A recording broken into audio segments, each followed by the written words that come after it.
BBQ, Jin Air, and SKT. They may be one step ahead if they close down this game number 2.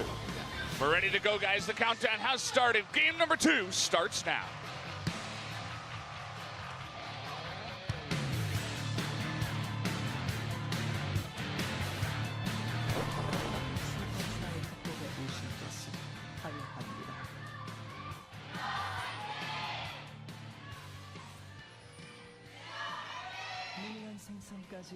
Well, the good thing about what you would expect, Pizza doesn't sound anything like Fizz if you're not familiar with Korean. And they were talking about Pokemon. And speaking of Pokemon, almost caught an effort. I suppose so. They caught something here. Nova might be able to get out here. The Ignite is ticking, and one more will do it. The last tick. First blood goes to effort again. Yeah. Actually, 2 first blood. I'm in your jungle. I am a Rakan with no disengage. Please do something. And it actually happened. They go in here, effort. He's bruising, gets out and disengages, but look at Blank. Flashes in. He gets the target that also will be further stunned, and they go for the Wombo. Launching the Galio, ends up being a waste. He gets an assist, though, for all of this, and apparently someone died. Yeah, that would be Tall on the top side. Even people in the chat would get that reference. Yeah, I'm old, okay? It's established. I feel like that's happening more and more often recently. Have you seen my hairline? This is just what happens. I guess we're all getting older as time goes on. Soon I'm going to be talking about going to work up hills each way. Yeah, we're getting close. Speaking of getting close, this Infernal Drake is close to going down, but Nova gets sucked down again with no summoners and engaging now onto Ornn as Sohan has nowhere to go. Had his flash, but didn't even bother to use it. A 2 for 0 and another Infernal Drake for SKT. These are sort of mistakes around objectives that Jin Air can't afford to be making. They come in, they say, we want to fight, but the Ornhorn's down. They used to get an advantage top lane. Instead, Sohan doesn't stay top. He teleports in. They're not in a position to make a true contest, and they just donate over further kills and the Infernal to SKT. We're going to get a replay of what happened off screen. Don't need any OJ Simpson moments as comes through and starting off the Searing Charge. Nicely done from Sohan. He tanks it up. This is perfectly executed by Jin Air. Unfortunately, as a counterpoint, the play around the around the Drake was not so strong. Well, we might be seeing it real quick in fast motion. Seeing picture-in-picture so you guys can know that we won't have a game told purely in terms of what happened previously. They start onto it. Ornn gets the call, and there seems to be a pretty late call to engage from the side of Jin Air. Consider when he actually teleports in. SKT are playing with fire, What should we do? Nice sidestep, and from here, Faker makes the big play, zones through. Nicely done, and Jin Air were not in position to make that contest. Stop off the Drake was very nicely executed by SKT. Also level 5 Rakan with no summoners. It may unfortunately be the subtitle of this series for Jin Air. So far, definitely been second. This game not decided, only 500 gold. It's the lead for SKT. Blank zooming around, but doesn't have flash as Umti goes in. They're looking for the engage onto the Braum, but he's so tanky. Might be able to still get him though in the back line, but the talk comes in. It's perfect to save his life.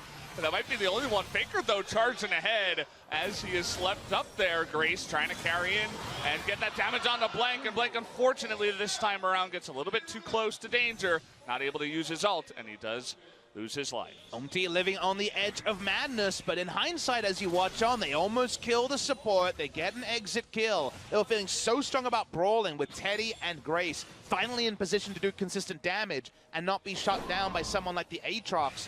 There was no threat on the carries. That's why the decision is made to go in. Umti gives up his life to make it happen, and they can't translate this as cleanly. They knew the Galio ult was imminent, but you see that for Grace and Teddy, there was so much cleanup potential for the side of Jin Air. Yeah, especially Blank just coming on in. They see him on this ward down here, and he was at half health, so they just get on top of him after that. There's priority for the side of Jin Air, and that's kind of the issue, is that when no Wombo, things going well. Can they actually close the distance here? No flash there, but they're just gonna grab Umti, who may have got himself into so much trouble here. No, he does get the stopwatch down, but the Ornhorn coming in. from Sohan. He makes it into the mid lane. It's going to be blocked by Effort. Oh! Huge three-man taunt by Faker. Here's Nova going to charm a lot of members up, though. Faker is going to get low, but here's Tall in the back line. Is able to take one member out and have his passive popped. That will be a 2-for-1 in favor of SKT. Umti really needed to pull a Smeb and pull out from the second part of the hookshot. Instead went into range of the Skarner ulti, and that's what opened it up. Big taunt coming through from Faker. Doesn't end up wiping the team of Jin Air, but it certainly increases momentum the way of SKT. We're going to watch the replay. Grace gets out because there's no flash on the Skarner. I don't know if they had this time. You'd hope so. The Predator, of course, not enough. And then, remember, you can always re-evaluate after the first part of the E, the first part of the hook shots. What you often see Smeb and other top laners do, because you just use the hook shot so liberally in lane. You threaten it, you pull away, and Tara remembers that. In this particular case, he went in, and this passage of play is all off the back of Umti's mistake. Faker giving his life to make sure they get one more kill. Grace also gets really low towards the end, but they've not really been able to catch this. Pope, he's had a pretty poor season. Again, he's had teammates that have also had that. It's onto Umti. Umti, this time he doesn't have a stopwatch, and that's just going to be the freak. Couple times where I may or may not have done that too. Whoa, it's not the time. It's not the confession time. Hey man, I'm just saying, they're going to get the double taunts here, and an easy kill onto Umti once again. Teddy now just trying to do the culling from behind the down the mid wave. 2 banners actually committed to get this turret down. And a nice taunt once again actually in the back line. Was it too much though? No, it was not, as Nova is actually going to get pulled there by the Skarner as he tries to counter-engage and disappears off the map. While it requires his flash, Faker solo zone multiple people, but here's the Ornn ulti. Oh, nicely done, getting pretty low in the back line is Bang. That's going to be the Braum going down. Galio though still very, very healthy alongside Tall. Is going to have that passive popped, and Grace still available, but he's low on mana. Blank still in the front line, and oh boy, Grace able to get that last paddle star down and pick along, right? It's very hard for them to get that Baron down, rather, and this time it's going to be Jin Air starting it from down 5,000 gold. We'll see if this works out for them. Double TP coming on in. Umti's out of the fight. He is going to get super low. They're going to go back on it. Sleepy Trouble Bubble coming in. Might be saying thanks for the leash, the taunt there, and it is going to go over to Blank with the nice smite coming in. And Tall now looking for an engage, but he is going to be Sleepy Trouble Bubble down, and there's the Ornn ultimate. Going to go on to 2 members. Bang trying to do damage in the back line, and Umti and Nova get so unbelievably low. Bang looking to carry this fight alongside Faker. Grace and Teddy, though, still alive and still on the run. Currently 3-2 in favor of SKT, and it looks like the rest of Jin Air will just go back home. Thank you for the leash. Was the right read on that. When you try to rush these Barons, more often than not, this is what has to happen. The enemy team has strong engage. You can't afford to take basically your entire health bar from the Baron and one Ezreal ultimate, and then also be able to be a frontliner to allow Grace and Teddy to do damage. Needed the front line to be healthy. They weren't, and they're going to lose the Elder for free, and the Baron thanks to the leash as well. Umti just getting so low in that fight. Jin Air really struggling to find a jungler that can be super consistent. He's taken so much from the Baron, and the Ezreal ultimate comes through, nearly kills him. And now it's a 4v5. The Baron starts. Umti knows there's no way in. If you watch Effort trying to just set this all up, he uses his Unbreakable though, and that's why the Ornn ultimate seems like it's the perfect timing again. This time only hitting 2.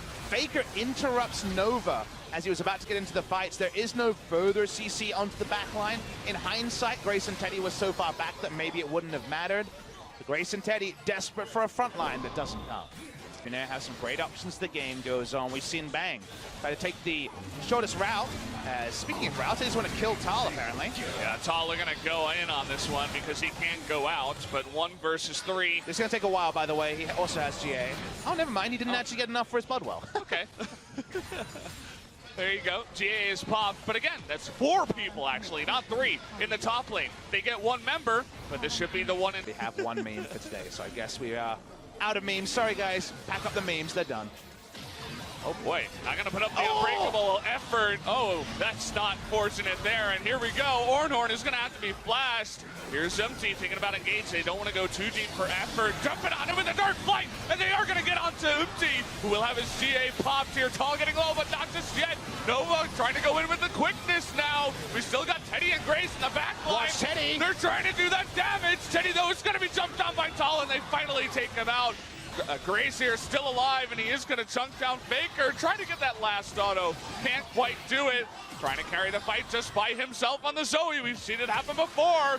Trying to jump down a Tall, but somehow... Counterfeit flash, in case you were wondering. It does go the way of SKT because they already had Baron control. They walk back onto it. They have Aatrox to come DPS it down. He's got plenty of damage, and it should be Baron, SKT. Yeah, fantastic read there by Faker, knowing when she would come in with the paddle star. Due to the face means that Zoe no longer has present. You eyes pop up or anything like that. Tall is in a really good fight position. Here we go! Trying to get onto Empty once again. They're going to be able to burst him down. And Tall in the backline. Unbelievable damage. Having the help of Bank to come on in and secure the kill onto the Zoe. That might just be game here with Baron. SKT looking for the mid lane. And it's time for them to roll through. You notice Teddy goes mid lane, wants to stop the minion wave from coming. That's where the teleport comes top side. They want to catch Nova. He also jumps over the wall. They don't have a minion wave. Really well played by Teddy to cut it. Yeah, nicely done there. It looks like they're going to look towards top lane. Might not be able to end the game, but they still have about 30 seconds here on both Grace and Empty. They can at least get 2 inhibitors and maybe even more. Both teams make the right read. Killing the minion wave in the mid lane slows them down, but they find a second one. They still want to end. They do have a bit of time here, 20 seconds, and the double Bannon minion in the back line. They definitely want to end this game here. They do not want to let it go any longer and let the Zoe and the Lucian try to come back. Sohan, though, trying to end this one or stop the push at least. He will lose his life, but now SKT getting a little bit low here. The culling coming in. Teddy in the front line trying to burst them down. They're all so low, but they are going to get the Nexus in the end. 46 minutes, and SKT is finally able to get a second win and secure that 2-0 for today. They needed to get over the line today. This was their chance against another team with no match wins, but they sure had to work hard for it in game number 2. Now is not the time to celebrate. You play too many times per week to count this a grand final victory.